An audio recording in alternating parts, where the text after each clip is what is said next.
I moved to a remote fishing island in 1989 in Maine. There, I bought the former town dump for the Ghost Nets project. Ghost Nets is a case study for an artist-conceived approach to environmental restoration.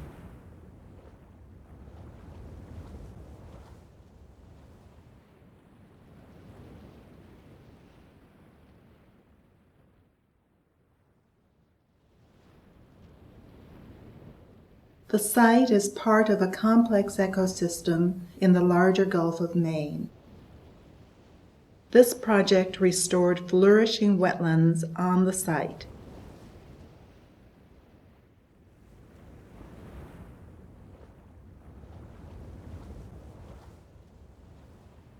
GhostNets now informs my experiments with communities as Gulf to Gulf, an online team with scientists. To me. Aviva, just a comment. I think it's important to recognize that because of river flooding, these river bottomlands are very fertile lands. Right. And because they're fertile, farmers move there. And getting them to move out of those areas is very, very difficult because the farming is so good. Right. And we need the food. So it's very difficult to imagine running our complex society with the calorie needs that we have without having some people in harm's way. Well, isn't this comparable to people that farm and live at the base of a volcano? Yeah, or who build, houses right on the beach. Because I think I read recently that there's now something like 3 million people who live in harm's way in Pompeii. When that goes off again, it'd be pretty amazing. So there's this tension. I know. I just think it's a good example of how we've missed the boat to a large extent on this whole issue of sustainability. I mean, how do you design sustainable societies? We need to recognize that we will have impacts on the planet, and the planet will have impacts on us.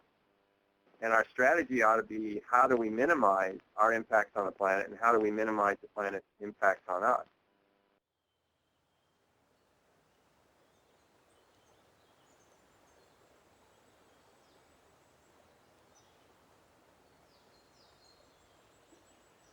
Geographic Information Systems Science layers statistical and geographically precise data. It provides direction to model strategies for landscape-scale restoration. It is a natural segue from the visual world to science. The true obstacle to integrating built and biologically sensitive environmental restoration is human relationships.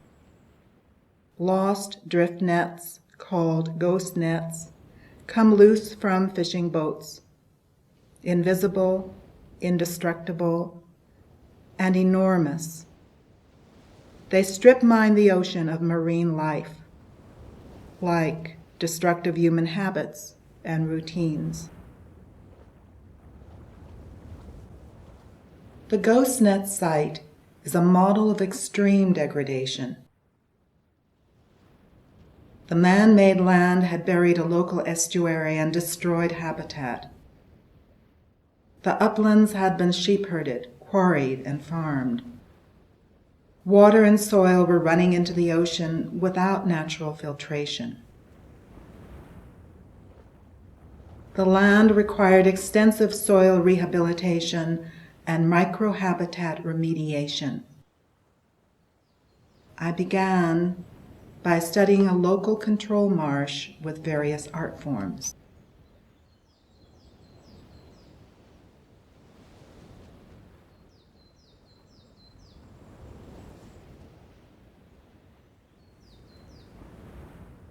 I copied what I learned from studying settlers' diaries and watching local succession.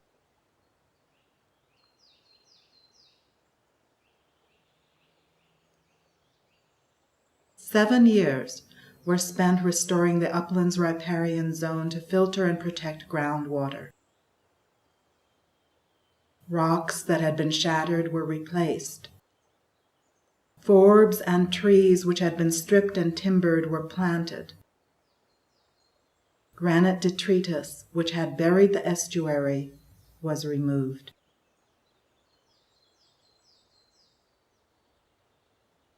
Invasive European green crabs have decimated fisheries globally and were collected at the site. The physical restoration model only begins to address the larger problems. Globalized human attitudes, values, and species loss also require modeling, even as sea level and temperatures rise. My goal is to scale up GhostNet strategies for restoration. Science, visual art, performance, and bioengineering require flexible systems to embody new knowledge, track change, and work with communities. What I want to see if we can do is just try moving around in the space, embodying what you think has to be done, and see what happens. Scaling up, I identified many ways to proactively work with and identify communities as part of an ecological art practice. Some are deliberately politically provocative, but can be effective.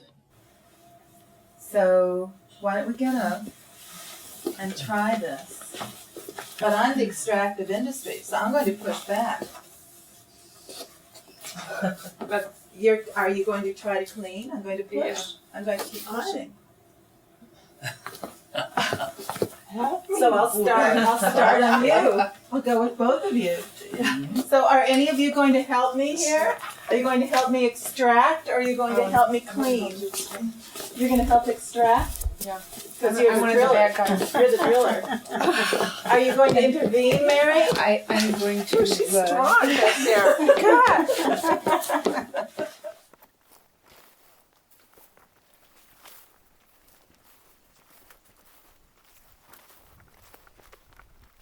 I found the adaptation of artistic practices to environmental pressures through targeted restoration to be a perpetual experience of studying the process of self-organization within systems, which naturally preserves biodiversity and clean water.